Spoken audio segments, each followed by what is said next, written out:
I just came back from the gym. Bro, this is insane. Hold up.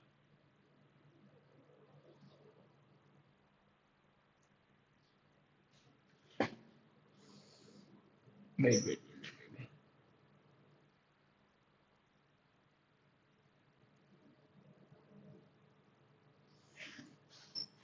Yeah. Okay, why did it look better when it was on a smaller scale? Anyways, I just came back from the gym. Give me 1 second.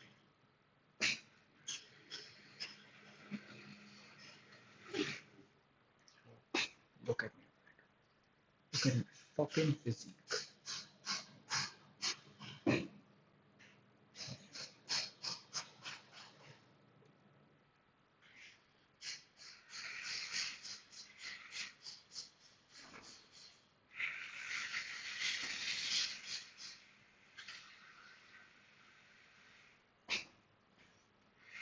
Yep, that is so much better.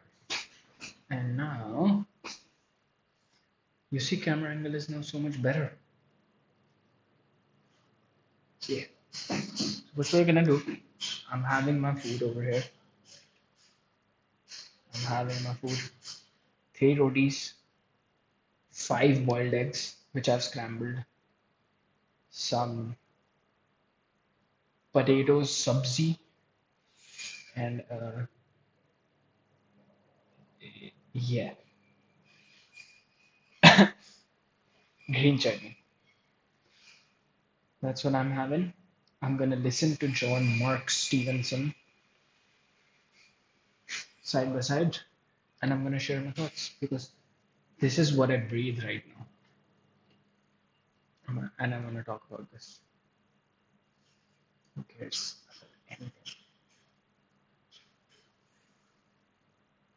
Many people, especially in Miami, that you can have come and speak in an event, but I really only like to have guys that I know I would trust to, like, you know, sell a product, speak to my guys. If any of my guys went to go DM them, I would like trust them to do that. And Dre is one of those guys, like, you know, not one of these guys out here like flexing fake numbers. This dude's probably richer than all the Miami influencers who have much more, but he's, you know, cashed out on a Urus, invested money in his parents' business. Like, this is a real entrepreneur to me, and that's kind of the type of people that we always want to have to the event. So I appreciate it. I'm stoked for this. Let's go. We're gonna drop a lot of games. Let's go. Look. So I was actually born in Uruguay. My mom's from Colombia. My dad's from Uruguay. I moved to Miami when I was 2. The first thing I've noticed, even before this, when I was watching this section of him, when you're giving a presentation to a set of people who are completely new to you, who have never seen it before. For example, me, I've never seen it before. Perhaps the people who are sitting there, they have. And tell your story. Tell what have you done. That's how we build. That's how we build instant connection. You tell your story. Years old. My dad always struggled financially growing up, so it was always my motivator, make money, to give back to my dad, which actually tonight where we're going to eat is a restaurant that I did all the funding for, all the marketing, put all the capital, put about, 450K to date into the restaurant. And so at 17, I launched my first Instagram business. That was when I started making real money. I always made money from like 9 years old to 17. I was always hustling, selling shoes, reselling tickets to events, throwing my own events. And then at 17, I launched my first Instagram business, which was actually a fitness company. So I was selling workout meal plans, also turned it into an e-commerce store. I was selling ab simulators, pull-up bars, push-up bars, all that stuff. Did about 600,000 in sales with that business. And then I opened up the restaurant with that money from my dad. Once I had seen that I knew how to grow my personal brand, a fitness company, and then a restaurant, all with my marketing strategies, I said I need to launch my agency in 2018 and service thousands of companies around the world. So that's exactly what I did. Today, I have my 8-figure agency, and LinkMe, that's a 9-figure valued company. This is kind of how I always suggest you frame your bio. First line or first 2 lines, you have that authority statement and that elevator pitch, right? You're really putting something that tells exactly what you do, and you're making yourself stand out as much as possible. Have some of your accomplishments, and then a call to action, because if you don't have a call to action, sometimes people don't know what to DM you. So if you just give people a word to DM you, you're gonna get a lot more DMs than if you just leave it up to the people to think of what to say. You see right here how it says my name, but then it says growth and marketing expert. How many of you guys have something else besides your name in that name section here?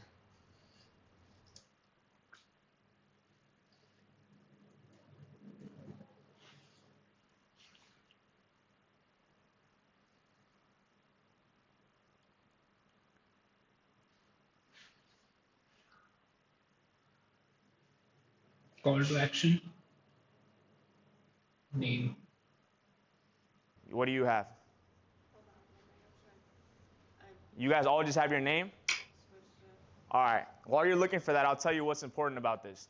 Is that if somebody searches growth or marketing, if they have some mutuals with me, even if they don't search up my name, in the search engine on Instagram, it's very likely that my Instagram will come up without them even knowing my name.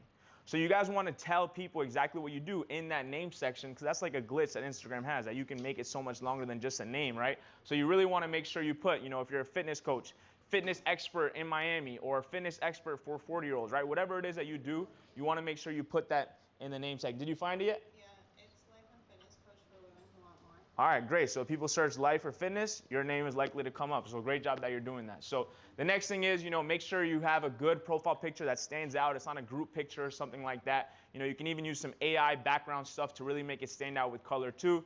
You want to make sure that you're following Instagram's limits. So some of those limits are, you don't want to follow 100 people in the span of an hour. You don't want to send 100 DMs in the span of an hour, right? You want to make sure Instagram is very, very precautious with the way you do things, especially nowadays. They have a bunch of AI triggers set up where they'll detect your account as spam, and they can even block your account or even suspend your account. So anytime you're doing certain things on Instagram, whether it's unfollowing people, following people, DMing people, liking, make sure you do it in intervals throughout the day, right? So, 5 per hour, etc., stuff like that.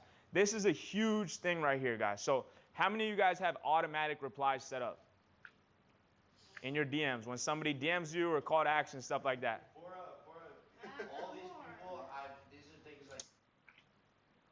I had it before. I sometimes do it when I need it. For example, when I made a training split document, Google Doc, then I made the call to action. Then I set up the automatic replies, which was the word gym, so that they can get that Google Doc link. Currently, I don't. Okay, but I'm going to bring something even deeper. Even deeper. You guys have it? Okay, here's the thing. When you do set it, What did John say? huge thing right here, guys. So how many of you guys have automatic replies set up in your DMs when somebody DMs you or call to action, stuff like that? For all these people, these are things like that we've talked about. Okay, but I'm going to bring something even deeper. Even deeper. You guys have it? Okay, here's the thing. When you do set it up, because one thing is you hear people say, set it up, and then you mess it up.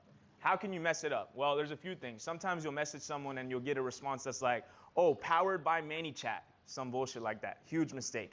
Another one that I see happen all the time is you do it through like Meta Business, and then it's like the second somebody messages you, they instantly get some random script that has nothing to do. They didn't even realize it was there. They didn't even know about it. Okay, so you can have these automated replies. You can do it through GHL. So GHL is actually a better alternative than ManyChat because you save a lot more money. It already includes everything. So make sure you guys get GHL. Actually, on my link, I have a 30-day free trial if you guys want GHL, if you don't have it, right? So that's another thing. But the biggest thing is the smart delay, because what the smart delay does is by adding a 10-minute smart delay of that automation, people now can actually believe that the person that responded is a real person.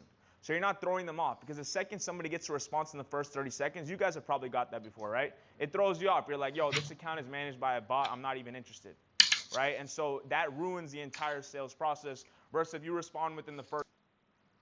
I'm also thinking about this from a different facet, which is you don't want to confuse the person who has messaged you thinking that they're messaging you when it's actually a bot. I think you can just make it clear that, yeah, this is a bot. You will get the instant reply for that document or that link or whatever, and it is a bot. It is clear. I'm not trying to fool you into thinking that it is me when it is not. First 10 minutes, you're not putting a bunch of triggers where it goes off for every little thing. You just have certain ones that it works for. That's going to make a very, very big difference. I'll go on these really quick. So another one is if you're scheduling posts. So do you guys use like schedule calendars, like schedule your post out? Do you guys use that? All right. Do you guys, what do you set it on? You put like 7 p.m., 9, 12, stuff like that. All right, there's a little glitch. You want to make sure you put it at like 9:08, 9:12, because everyone and their mother is scheduling it right on the hour, right? So all those posts are going out at the same time on the algorithm, so your post isn't being seen as much. So that's a little key difference that'll really go a long way. The other thing is make content about multiple topics. So if you see something that happens, or like anything, right? You're at an NBA game, you have good seats, there's a fight going off. Like, you can literally post a video of the fight. You're one of the first people to put it. There's a chance that that video goes viral, and it didn't have anything to do with your audience, but you gained a lot of views, followers, comments, people that can garner your audience. So there's something political that you believe in that is currently happening, current events, right? You make a video right on the spot. When things are trending, that's the easiest way to go viral. So always take advantage of that. So here's this is some sauce. So this is actually one of my clients that I just took on in a month, and I've blown it up to like 25K followers all organically with this viral strategy right here. So the first thing that I'm talking about right here is, people use the word, comment the word in the comments. That's not dead. Don't think, oh, I've seen people do that 2 years ago. It doesn't work anymore. It still works like better than anything right now. So keep leveraging that as much as you can. The second one is you want to rate businesses or things that you do. So do you guys know who like King Keto is? Okay, he's one of my good friends. We've been friends for a few years, and he actually started doing this strategy. I won't take credit for it, but it's a really good strategy, and my client started doing it as well. He ranks businesses because he buys and sells companies, and it worked really, really well. So take whatever your niche is and do exactly that. So King Keto, if you see his page, he's doing basically where it's like, oh, if you want to eat, on Thanksgiving, you want to eat, macaroni and cheese, like what's a good replacement, and he'll give you something that's like a better option than what to eat, right? So it's basically like food swap.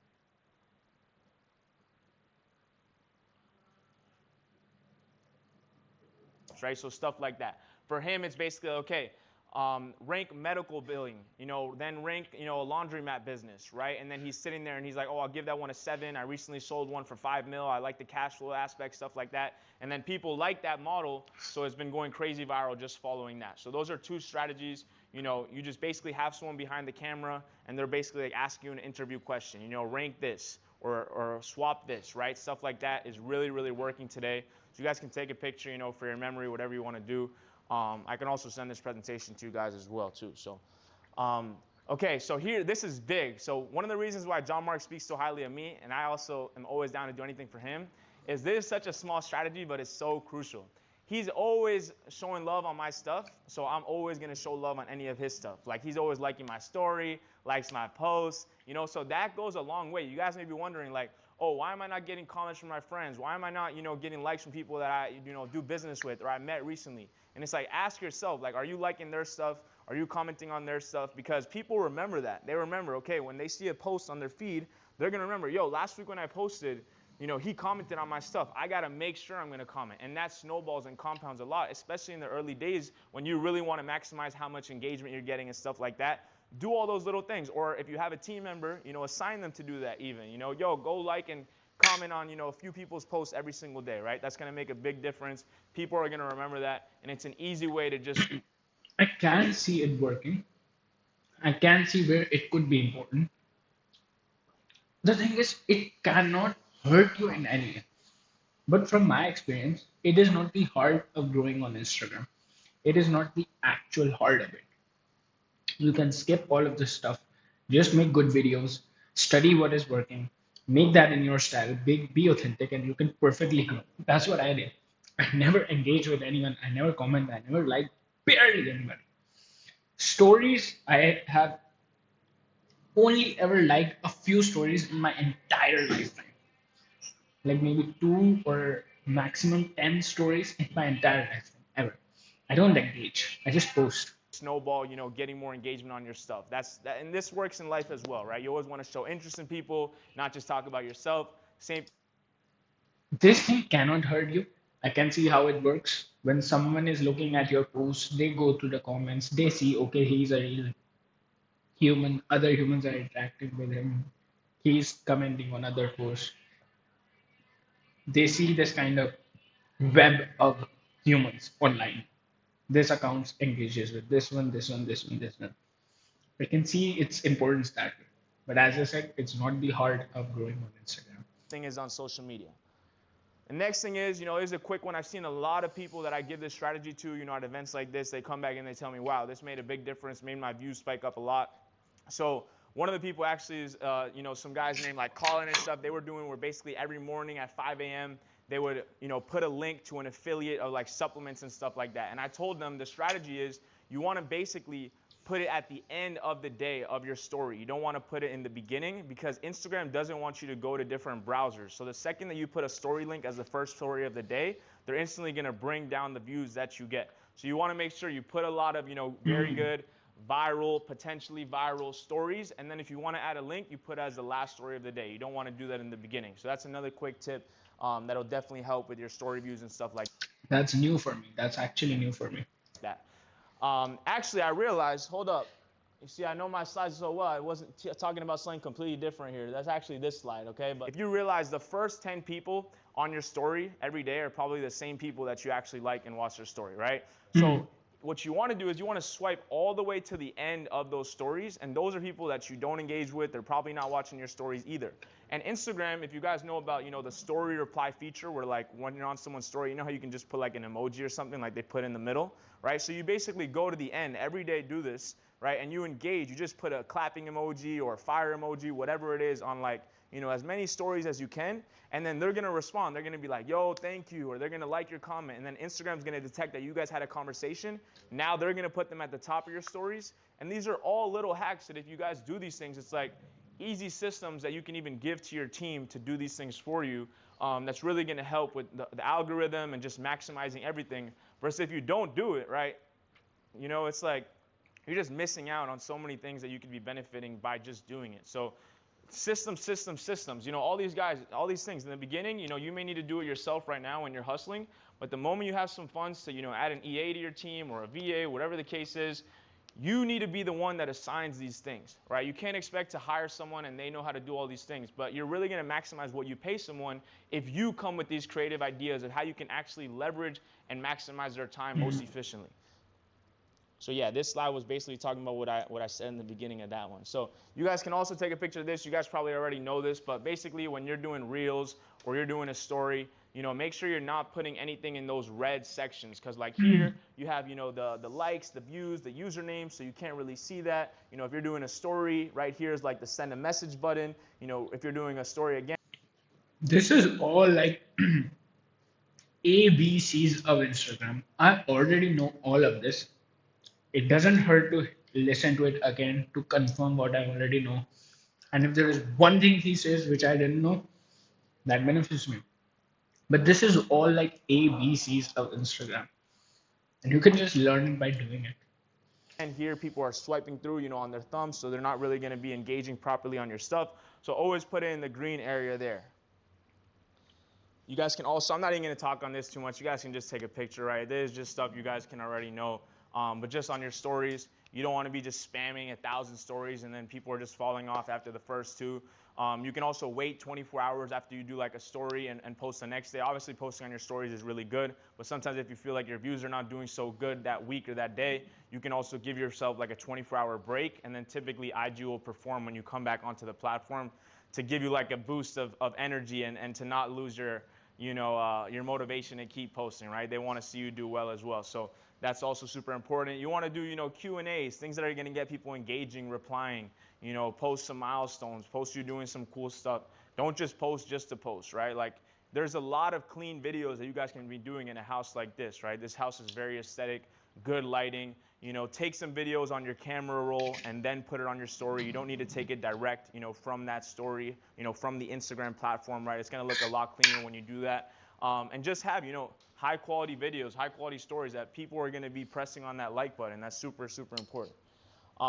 This is a crazy strategy that no one takes advantage of. And I promise if you guys start doing this, you can literally make an extra 100,000 in profit just by doing this one strategy. So what you want to do is you want to go to all the big names in your niche, okay? People that you follow, you look up to, they have a big platform. Every time they post, they get a good amount of views. What you're going to do, and again, think, I'm going to tell you you're going to do it, but you can always add a system of having a team member do this so you can make sure that it's done every day without missing. That's when the real results come. So what you do is you turn on their post notifications. So the second that they post, you drop a comment. And guys, I'm sure maybe you've heard somebody explain this, but it's all in the fine details. Somebody can tell you, yo, comment every time somebody posts and be the first one to do it. But what you comment is not a properly executed comment. What that means is that you may be commenting, yo, if you need fitness services, DM me or something like that. No, that doesn't work. With this comment, if you see what I'm doing, I'm saying, thanks for the motivation, Grant. I've scaled to over 20 million plus in sales. So what this means is that if Grant Cardone sees that comment, he doesn't even think that I'm leeching his audience and I'm promoting my product. He thinks, yo, I'm actually making him look good because I'm saying thank you for motivating me. So I'm making him look good in his comment section. But here's the reverse psychology. When somebody that hasn't done over 20 million plus in sales reads that, what do? They go, they press on my profile, they say, yo, who is this kid? He's done 20 million in sales. Does he have a relationship with Grant? He's saying, thanks for the motivation. I'm going to go to his page. I'm going to follow him. I'm going to DM him. And they're bringing eyeballs to your page for free. Now imagine you're doing that on Gary Vee, Patrick Bet-David, all these big guys, and you're doing it every time they post, every single day, consistently. And you have a strategic comment like that. You're changing up their name, you're switching it up, you're even split testing different scripts, see which one got the most likes, whatever it may be, and that instantly brings people to your page, gets you new followers, gets you new DMs, and if you actually, here's the next part, you can get new followers when you do that, but are you DMing them? You're probably not. That's what you need to be doing. Every piece of data that comes on your page, if you have a viral video, don't just be happy that you had a viral video, you're looking at the views, refreshing. No, go to the likes. See anybody that's not following you, that's a high quality profile, they have a story, anything like that, and make sure you're DMing them. You're saying, yo, I saw you checked out my reel, but you didn't follow me. Let's connect. Oh, my bad, I didn't follow you. Boom, they follow you, schedule a call, close. But it's all about how are you maximizing the data that's coming in, or are you just, letting it fly, celebrating that you got some views? That's where you make the real money. You got to do all these little nitty-gritty stuff, because then this free capital that you get without acquisition dollars allows you to go and spend way more money on ads. Take the risk to lose money. Take the risk to spend 30K in a month and only bring back 15K a month, because you made 15K from the free strategies. So now you allow your ads to optimize better, so in the future you can then obviously be profitable on your ads. But all these bootstrapping hacks is really what's going to make the difference in the beginning for you. Here's another quick strategy. So maybe you guys have seen people that, you can get stuff like this on like greenscreenmemes.com or other platforms. This is actually one of my clients. He basically grabs celebrities, well-known people, and he makes like viral videos within his niche. So what he does, he teaches and recruits solar people. So he basically makes like funny stereotypes in the solar world, leveraging celebrities. So why does this work? Because when somebody is scrolling through the Reels section, if they just see his face talking about a stereotype in the industry, the chances of people stopping and the watch time going up is not going to be as likely as when it's a celebrity, right? Because they don't really look at the username. They look at the face. So they can think, yo, this is a real post by The Rock, or this is a real post by a famous theme page, whatever the case may be. But that's going to allow people to actually stick around and watch. And you can leverage that all day, right? You can post famous people. You can download a viral video and repost it, use it in your hook. No one's coming after you for that stuff. Instagram's really like a open platform. But this really, really works. If you guys do this in your niche, guaranteed it will go way more viral than a simple video of you. Guaranteed. So make sure you do that too. So the next thing as well, is make sure that you're spending about 30 minutes to an hour a day. Again, it can either be you or a team member that you hire, but this is extremely important. You scroll through the Reels tab, you see Reels that are going viral. Anything over 1 million likes is what I typically like to focus on. If you replicate a video with 1 million likes, you're guaranteed to reach the algorithm every single time, reach new people 100% of the time. So make sure, yes, be creative, be authentic. That's what John Mark does best. Leverage what he does. All those strategies of just going and making, content that is going to resonate with people. It has a hook and is authentic. But at the same time, into your content strategy, you should try to be replicating Reels that have already gone viral. If it's a topic that has gone viral, do it. If it's an audio that you see is going viral with certain lifestyle, certain motivation content, grab that video, send it to your editor, say, look, these are my best B-roll stuff. Make me a video like this, Or if it's something that you can easily just redo, with a selfie, do it. Or if it's, for example, a video that somebody starts off with a hook and the video went viral, right? So let's say they used a random video that had nothing to do with them in the first 5 seconds, and you saw that when they started talking after that, that video ended up performing. Grab that same 5 seconds that they used, turn it into your own mechanism. You already know that hook. He's just confirming everything I already know. These fine details like commenting on some viral post or big creator as soon as the post, or engaging with stories and doing this little stuff is like refining it to the top. It's like the last 5% or 2%. It will help you climb the leaderboard. These are things you can do. These are things which are not going to hurt you in any possible way. At the same time, I'm alone, I'm working alone. So any second I spend doing that, I'm paying the cost of everything else I could have done. If I'm choosing to comment on someone viral's post, some big creator's post, I am paying the cost of everything else I could have done. I could have recorded a video. I could have learned something else, actual knowledge. I could have watched a John Mark Stevenson video. Yeah, my food is finished and I'm gonna go do some work now. I'm gonna also record that and post that.